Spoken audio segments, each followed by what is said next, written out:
That a stuffy nose might be making it impossible for you to get a good night's sleep. And if you have a sleep apnea, a stuffy nose could prevent your treatment from actually working too. So Dr. Madan Kandula is here with Advanced Ear, Nose, and Throat Specialist with more on that topic. Welcome to the show. Morning. Thank you. Good morning. Happy Father's Day. Thank you. Yeah. Thank you very much. Yeah. Good to see you again. Well, I think a lot of people suffer from that chronic stuffy nose symptom.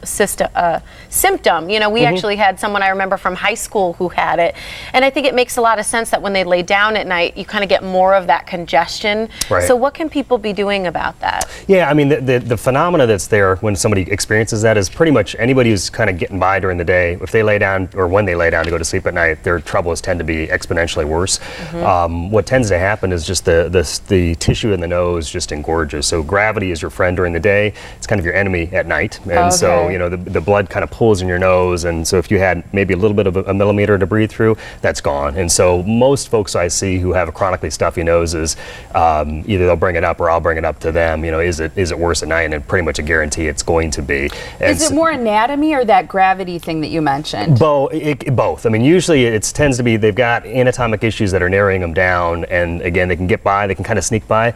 And then the gravity issue just kind of puts them over the edge, and then they're really kind of stuck in that And are point. a lot of people affected by what you would consider to be a true chronic stuffy nose? Yeah, absolutely. Lots, millions and millions of people. And you know, a lot of those folks, and we've talked about this before, they don't know much different. A lot of them have been conditioned throughout their life that this is the way life is supposed to be, this is your destiny, and they don't know. And so, you know, your destiny is to have a stuffed up nose. And so the impact during the day tends to be fairly obvious. As far as your sleep goes, it's not so obvious. And usually the times where I tend to see it the most obvious is after we've made a big change for somebody, you know, fix their stuffy nose, and all of a sudden, bam, you know, they're breathing through the nose, they're sleeping better, they're just feeling a whole lot differently about, you know, day-to-day life. But if they're not sleeping better, that can really be an issue, because let's talk about how important sleep is to us, and also if you're not sleeping with a chronic stuffy nose, what stages of your sleep are really being interrupted? Well, basically, if somebody is not able to breathe through the nose, so your body is designed to breathe through your nose during the day and during the night, and if it can't do that,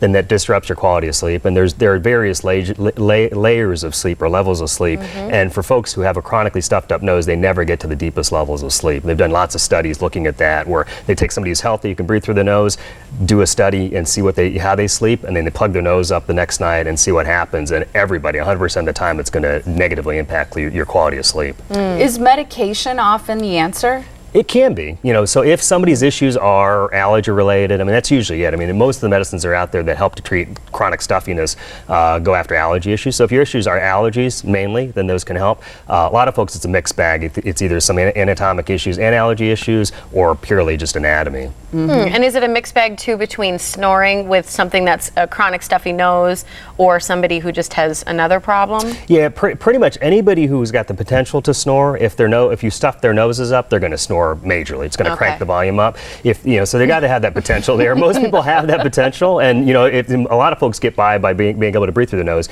But again, the nose tends to kind of swing that dynamic one way or another, usually negatively. One of the things that can really affect sleep is sleep apnea, which is a medical condition that can be diagnosed. I know a lot of times we hear about it through sleep studies and things like that. But CPAP, the breathing machine where it kind of forces air into the nasal cavity, is kind of considered the gold standard in terms of treatment if someone's been diagnosed and they're receiving treatment for it.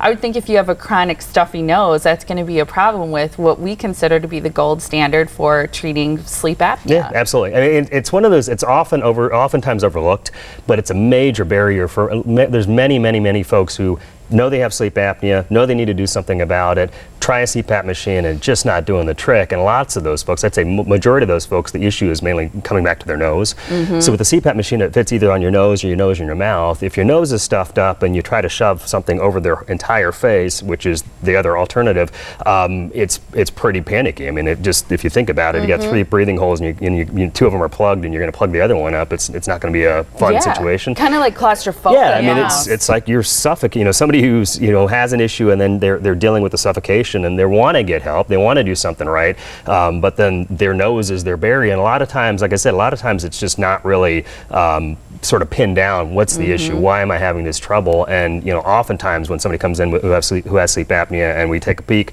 nose is blocked up, and a lot of times it's just that, getting the nose working, getting the machine working for them, and that can be a huge impact. I mean, that you're taking 2 major steps in a forward direction. It's a night and day difference a lot of times. Yeah.